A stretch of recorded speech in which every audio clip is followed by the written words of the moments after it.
करीब पिछले एक साल से इंडिया और कनाडा में जो टेंशन्स बिल्ड हो रहे थे वो इस हफ्ते किसी न्यूक्लियर बॉम्ब की तरह एक्सप्लोड हो गए। कनाडा ने इस बीच भारत के 6 राजनयिकों के खिलाफ कार्रवाई की तो भारत ने भी कड़ा जवाब दिया। इस हफ्ते मुंबई के पूर्व विधायक बाबा सिद्दीकी की हत्या की वजह से गैंगस्टर लॉरेंस बिश्नोई भी चर्चा में रहा और एक सवाल लगातार उठ रहा है कि एक क्रिमिनल जेल के अंदर से अपना धंधा कैसे चला रहा है। आज के शो में इन सभी मुद्दों पर बात करेंगे और जानने की कोशिश करेंगे कि पिछले एक सप्ताह के दौरान ब्यूरोक्रेसी में क्या हुआ और पर्दे के पीछे का सच क्या है। नमस्कार, मैं सृजन गिरदोनिया और आप देख रहे हैं हमारा weekly news show bureaucracy this week. India और कनाडा की ये कहानी केवल डिप्लोमेटिक रिफ्ट तक सीमित नहीं है, बल्कि दो देशों के बीच रिश्तों का सबसे मुश्किल दौर भी दर्शाती है। हालिया मुद्दे पर बात करने से पहले एक बार वक्त में पीछे जाते हैं। In 1974, India shocked the world by conducting a nuclear test.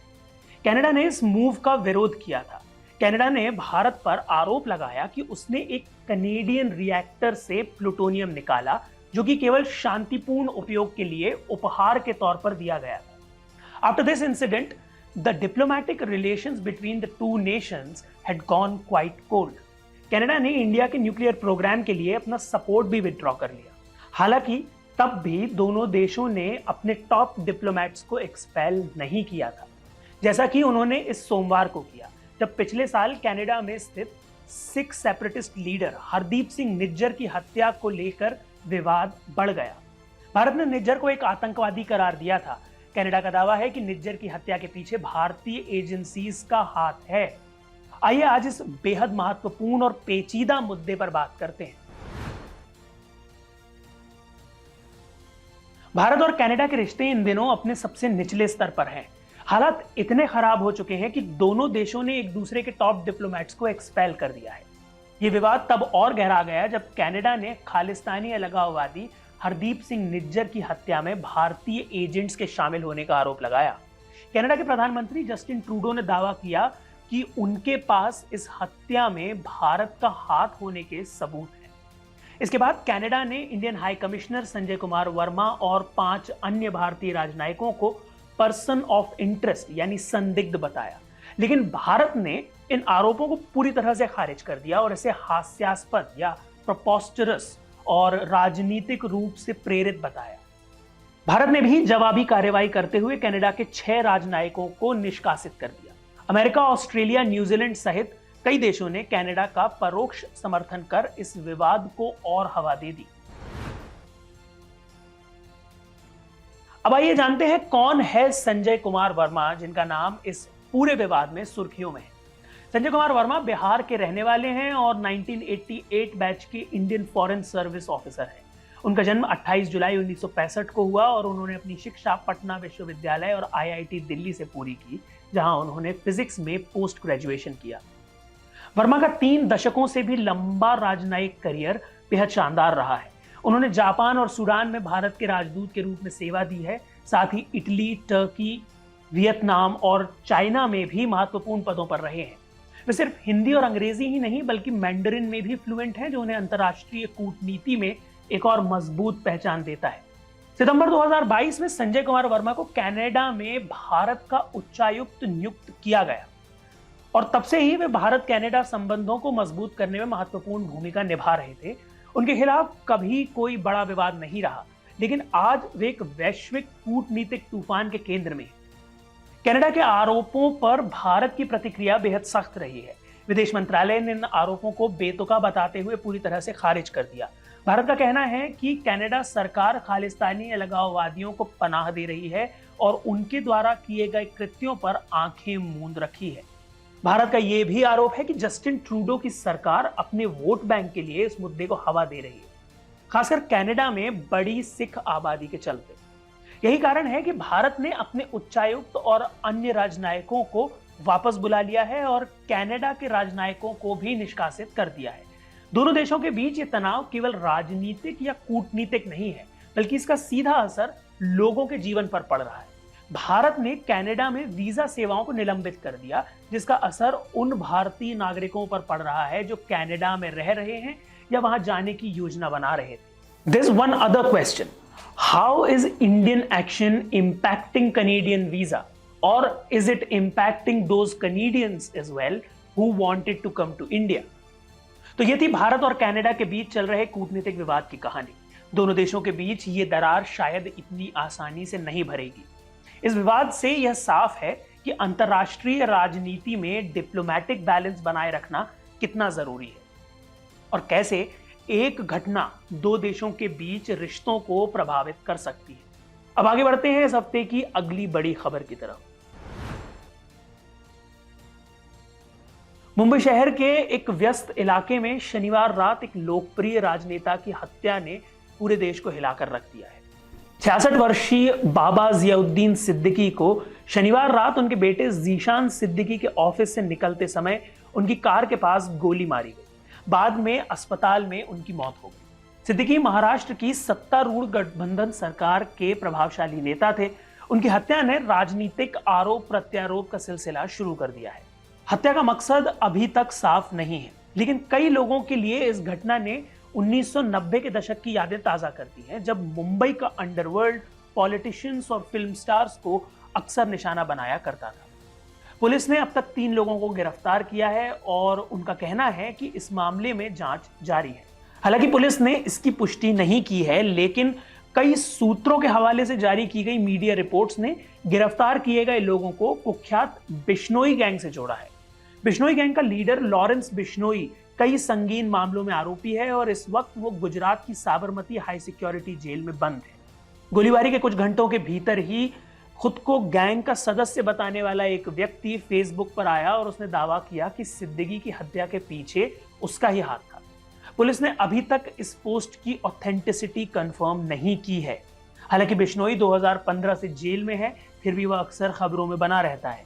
कई सोशल मीडिया अकाउंट्स जो क्लेम करते हैं कि यह खुद बिश्नोई के ही अकाउंट हैं या उसके किसी सहयोगी के, जेल से उसकी सेल्फी पोस्ट करते रहते हैं। बिश्नोई ने 2022 में एक टीवी चैनल को भी इंटरव्यू दिया था, जिसके बाद एक जांच शुरू हुई थी। बिश्नोई गैंग का नाम 2022 में पंजाबी रैपर सिद्धू मूसेवाला की हत्या से भी जोड़ा गया था।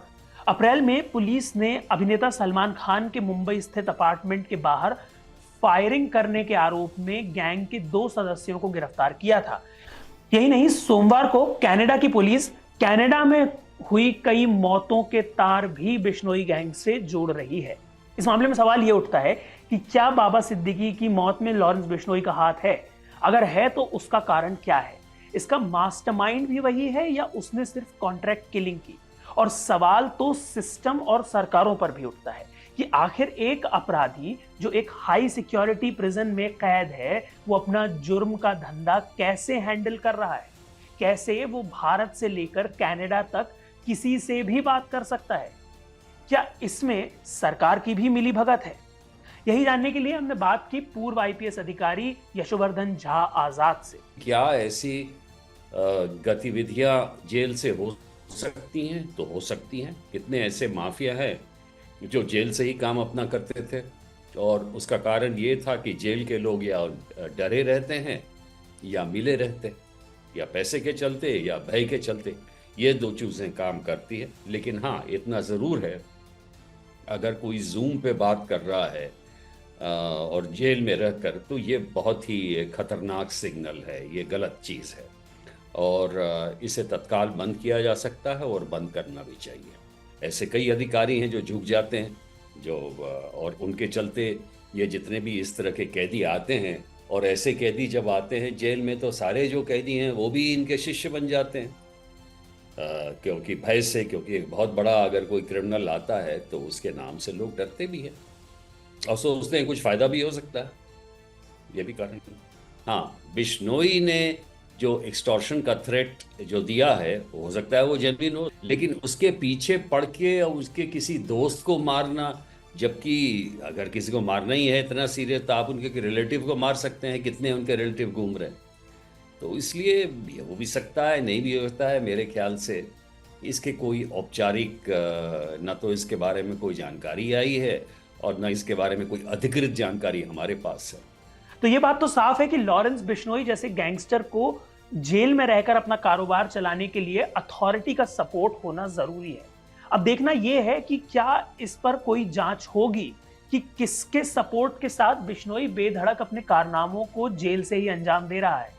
फिलहाल तो ये भी साफ नहीं है कि बिश्नोई गैंग बाबा सिद्दीकी के कत्ल में शामिल भी था या नहीं। But these kinds of incident erode people's trust in the administrative process. इस घटना से जुड़ी आगे की खबर हम आप तक लाते रहेंगे। फिलहाल नजर डालते हैं इस हफ्ते की बड़ी पोस्टिंग पर। हाल ही में आईएएस ऑफिसर आकाश त्रिपाठी को डिजिटल इंडिया कॉर्पोरेशन या डीआईसी के मैनेजिंग डायरेक्टर और सीईओ के रूप में नियुक्त किया गया है। इस पोस्टिंग का सिग्निफिकेंस क्या है, ये समझते हैं। डिजिटल इंडिया एक एम्बिशियस प्रोग्राम है जिसका एम इंडिया को एक डिजिटल सुपर पावर बनाना है। इसका फोकस सरकारी सेवाओं को डिजिटल तरीके से प्रदान करने, टेक्नोलॉजी का सही इस्तेमाल करने और नागरिकों को सशक्त बनाने पर है। डीआईसी इस कार्यक्रम के तहत केंद्र और राज्य के मंत्रालयों में डिजिटल इंडिया के मिशन को सफलतापूर्वक लागू करने में मदद करता है। डीआईसी की भूमिका बेहद महत्वपूर्ण है क्योंकि यह ई गवर्नेंस प्रोजेक्ट्स के लिए कैपेसिटी बिल्डिंग में सहायता करता है, बेस्ट प्रैक्टिसेस को प्रमोट करता है और पब्लिक प्राइवेट पार्टनरशिप या पीपीपी को बढ़ावा देता है। इसके अलावा डीआईसी टेक्नोलॉजी और इनोवेशन को भी सपोर्ट करता है जिससे सरकारी सेवाएं नागरिकों के लिए और एक्सेसिबल और ट्रांसपेरेंट हो जाती है। आकाश त्रिपाठी की लीडरशिप डीआईसी के लिए काफी सक्सेसफुल साबित हो सकती है।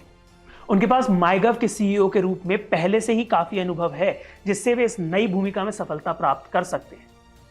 Now let's move on to the last segment of the show. Let's see what Indian masterminds covered this week. IAS officer Manisha Ahwale का इंटरव्यू जरूर देखना चाहिए आपको।